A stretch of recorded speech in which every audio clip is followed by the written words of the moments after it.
സർക്കാരിന്റെ ക്ഷേമ പെൻഷൻ, അതായത് 25-ാം തീയതി മുതൽ കൊടുത്താൽ മതി ഈ മാസം യഥാർത്ഥത്തിൽ. പക്ഷെ അത് 19-ാം തീയതി മുതൽ വിതരണം നടത്തിയാണ്. സാമൂഹ്യക്ഷേമ പെൻഷൻ നാളെ മുതൽ വിതരണം ചെയ്യാണ്.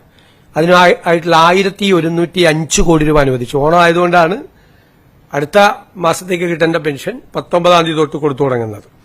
പെൻഷൻ ഒരു മാസവും മുടങ്ങാതെ കൊടുക്കണമെന്നുള്ള UDF സർക്കാരിന്റെ നയത്തിന്റെ ഭാഗം കൂടിയാണിത്. സാമൂഹ്യ സുരക്ഷാ പെൻഷൻ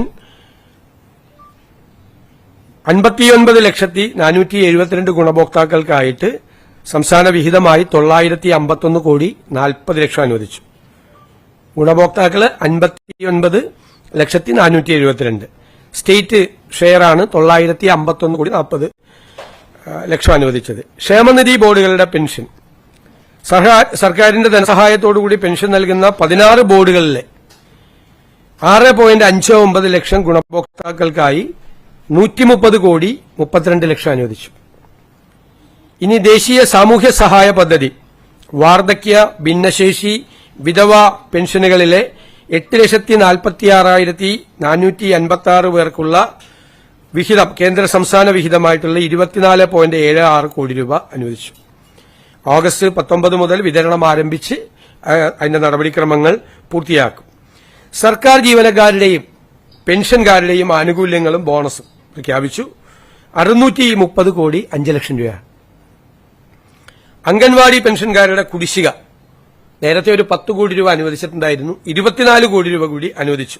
ഈ ജൂലൈ 31 വരെയുള്ള മുഴുവൻ കുടിശ്ശികയും അവരുടെ മുഴുവൻ കുടിശ്ശികയും കൊടുത്തു തീർക്കുകയാണ്. ഇപ്പൊ ആകെ കൊടുത്തിരിക്കുന്നത് 34 കോടി രൂപയാണ്.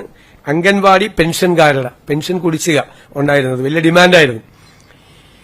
അതുപോലെ ജീവനക്കാർക്കും അധ്യാപകർക്കും 4,500 രൂപ ബോണസ്, 20,000 രൂപ Onam advance.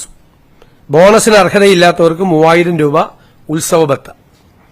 Part time contingent ജീവനക്കാർക്ക് 6,000 രൂപ അഡ്വാൻസ്. സർവീസ് പെൻഷൻകാർക്ക് 1,250 രൂപ ബോണസ്.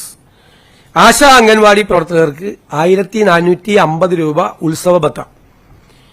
പിന്നോക്ക വിഭാഗ സ്കോളർഷിപ്പിന്റെ കുടിശ്ശിക ആയിരുന്നു. മുൻ സർക്കാരിന്റെ കാലത്തെ കുടിശ്ശിക തീർക്കുന്നതിനായി 84 ദിവസത്തിനകം 310 കോടി രൂപ അനുവദിച്ചു. പിന്നോക്ക വിഭാഗക്കാരുടെ സ്കോളർഷിപ്പിന്റെ കുടിശ്ശിക ആയിരുന്നു.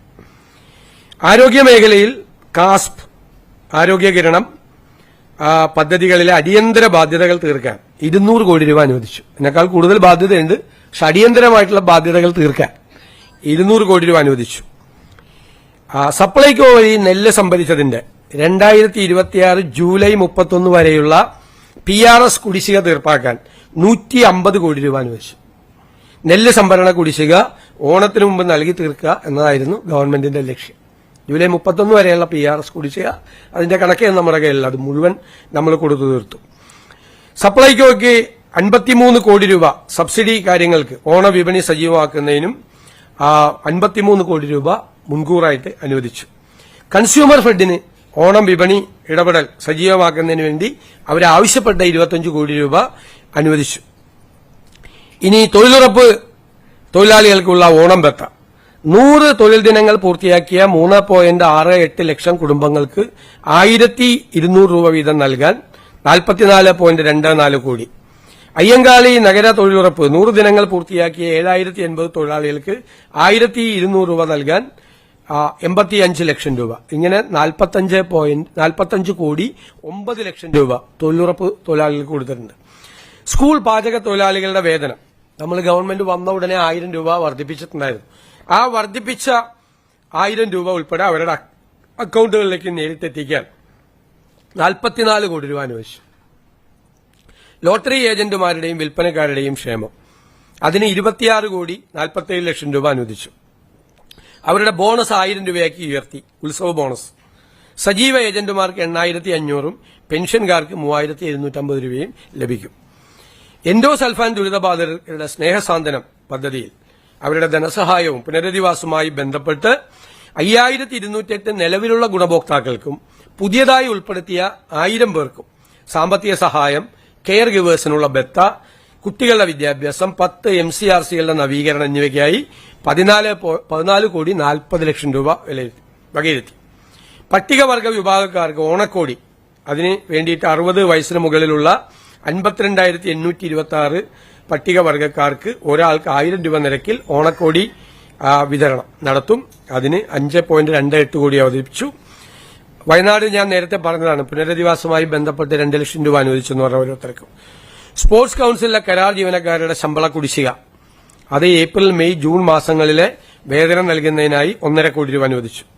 പൂട്ടിക്കിടക്കുന്ന തോട്ടങ്ങളിലെ തൊഴിലാളികൾക്ക് ഉത്സവ ഭത്തയും കിറ്റും 2,000 രൂപ എക്സ്ഗ്രേഷ്യ ആശ്വാസവും 1,000 രൂപ മൂല്യമുള്ള സപ്ലൈകൈ ഓണം ഗിഫ്റ്റ് കാർഡുകളുടെ വിതരണം. അതിന് 21 ലക്ഷത്തോളം രൂപ വരും. ആശ്വാസകിരണം പദ്ധതിയുടെ ധനസഹായ വർധനവ്, പ്രതിമാസ സഹായം, കിടപ്പിലായ രോഗികളെയും ഭിന്നശേഷിക്കാരെയും പരിചരിക്കുന്നവർക്കുള്ള ധനസഹായം 600 രൂപയിൽ നിന്ന് 1,000 രൂപയാക്കി ഉയർത്തി. പിന്നെ കൈത്തറി സ്കൂൾ യൂണിഫോം പദ്ധതി, സൌജന്യ സ്കൂൾ യൂണിഫോം പദ്ധതി പ്രവർത്തനങ്ങൾക്കായി ഫണ്ട് റിലീസ് ചെയ്തു. 18.32 കോടി എന്നിവ ഉൾപ്പെടെ മൊത്തം നെയ്ത്തുകൂലി ഉൾപ്പെടെയുള്ള 30 കോടി രൂപ അതിനായിട്ട് അനുവദിച്ചിട്ടുണ്ട്. ഇതാണ് ഇപ്പോൾ സർക്കാർ ഓണവുമായിട്ട് ബന്ധപ്പെട്ട് നടത്തിയിരിക്കുന്നത്. കനത്ത ധനപ്രതിസന്ധിയിലൂടെ കടന്നുപോകുമ്പോഴും ഈ പ്രധാനപ്പെട്ട കാര്യങ്ങൾ ചെയ്യാൻ സർക്കാർ ബാധ്യസ്ഥമാണ്. സർക്കാർ അത് ചെയ്തിട്ടുണ്ട്. അത് ഇനിയും വരും. എല്ലാം കൂടി കൂട്ടി ഒരുമിച്ച് പറയാം.